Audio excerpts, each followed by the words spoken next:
Shalom Aleihim, berkat damai sejahtera Tuhan turun ke atas kita semua. Amin.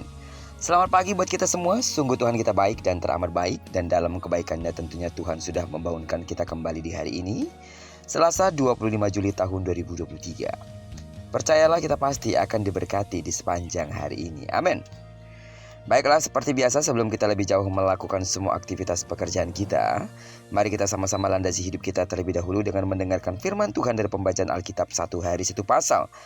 Dan mulai hari ini sampai 3 hari ke depan, kita akan melanjutkan pembacaan kita dari kitab Titus. Kitab yang akan mengajarkan bagaimana sikap kita terhadap orang-orang di sekitar kita, termasuk pemimpin dan pemerintah. Seperti Tuhan telah bicara banyak hal kepada kita dalam kitab 2 Timotius, maka melalui kitab Titus ini, Tuhan pun akan bicara kepada kita. Karena itu jangan lewatkan satu hari pun, cuma 3 hari saja, cuma sampai hari Kamis. Karena itu tetaplah setia dan jaga rohmu untuk tetap haus dan lapar akan firman Tuhan. Dan itu artinya setiap hari saudara siap untuk semakin diberkati Tuhan. Amin.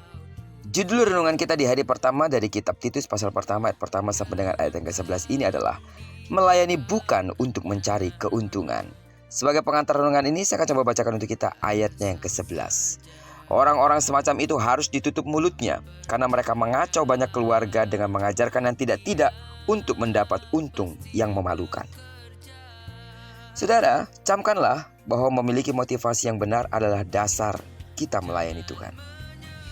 Alkitab melarang kita untuk mencari penghargaan atau keuntungan bagi diri sendiri.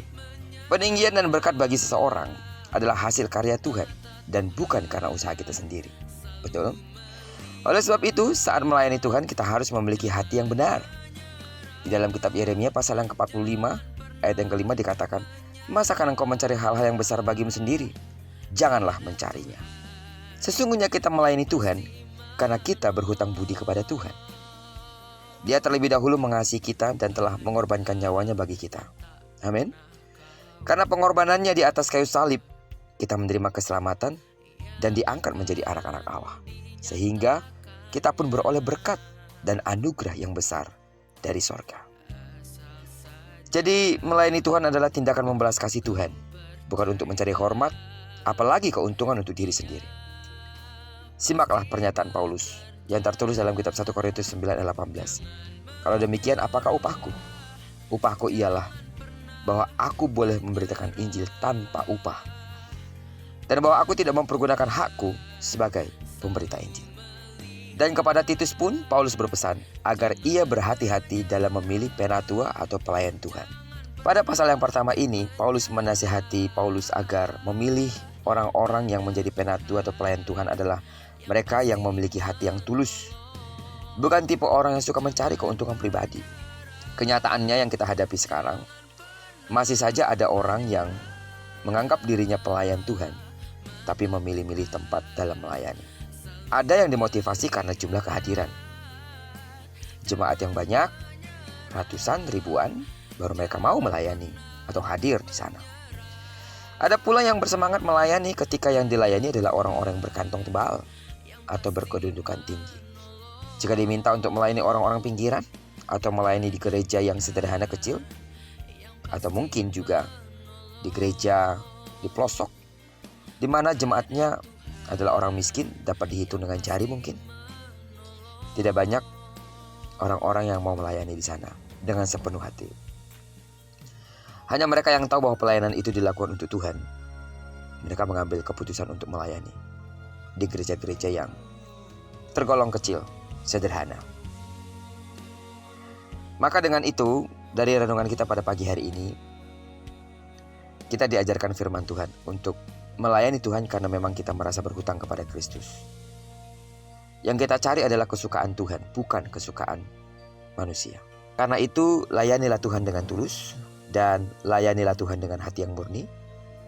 Serta jangan sesekali mencari hormat, apalagi mencari keuntungan untuk diri sendiri. Milikilah motivasi yang benar saat kita melayani.